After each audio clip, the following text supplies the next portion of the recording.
আসসালামু আলাইকুম। সম্মানিত ভিউয়ার্স, ফলোয়ার্স, সকল সম্মানিত ভাই বোনদের উদ্দেশ্যে করে বলছি, আমাদের প্রাকৃতিক নদীমাতৃক প্রাকৃতিক রূপ সুন্দর এই বাংলাদেশ সৌন্দর্য অবলীলায় বাঁকে বাঁকে আছে সবুজে শ্যামলে এবং নদীমাতৃক ভালোবাসায় এই দেশ। এবং এই দেশের তুলনা না কবির ভাষায়, লেখকের ভাষায় যতই লেখে ততই যেন রূপ সৌন্দর্য বাড়ে।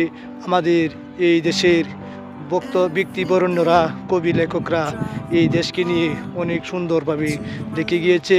নজরুলের লিখেছে, জীবনানন্দ দাশ লিখেছে, এবং এই আমাদের পল্লী কবি জসিমউদ্দিন লিখেছে, আরও অসংখ্য নাম না জানা কবি লেখক এই আমাদের দেশকে নিয়ে বিভিন্ন ভাষায় বিভিন্ন সুন্দরে এই রূপ সুন্দরে রেখে দিয়ে আমাদের এই দেশকে একটি ইতিহাসের সমৃদ্ধ পাতায় রেখে গেছে। এই সোনার বাংলাদেশ, এই নদীমাতৃক বাংলাদেশের ব্রহ্মপুত্রের পাড়ের যে একটি সৌন্দর্য, সেই সৌন্দর্যটুকু যারা বাস্তবে দেখবেন তারাই কিন্তু উপভোগ করতে পারেন। আসলে আমার ভিডিওটা কাঁপাকাঁপি করতেছে, এই জন্যই আপনাদেরকে দেখাতে পারছি না। এই যে দেখতে পাচ্ছেন আমাদের ব্রহ্মপুত্রের সৌন্দর্য অববাহিকায় একটি ব্রহ্মপুত্র নদ, যা অন্তঃস্থল ভারত থেকে অবস্থিত, এবং এই নদীর এই পারেই সে পারেই একটি শহর গড়ে উঠেছে, এই সৌন্দর্য শহর যা বলি ময়মনসিংহ শহর, এবং বিভাগীয় শহর আগে জেলা ছিল।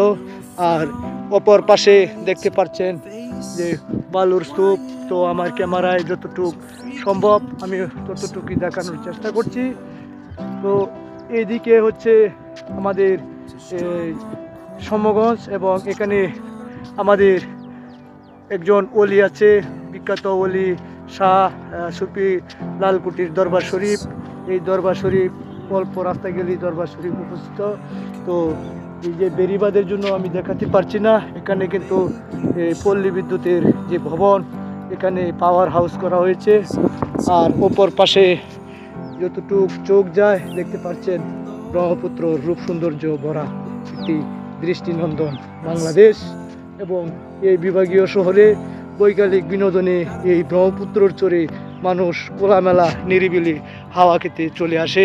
তারই ধারাবাহিকতায় আজকে আমার এই সৌন্দর্যর ভিডিওটুকু। এবং এপারে দেখতে পাচ্ছেন ছোটো ছোটো নৌকা ফেরি দিয়ে মানুষ পারাপার করছে এপার থেকে।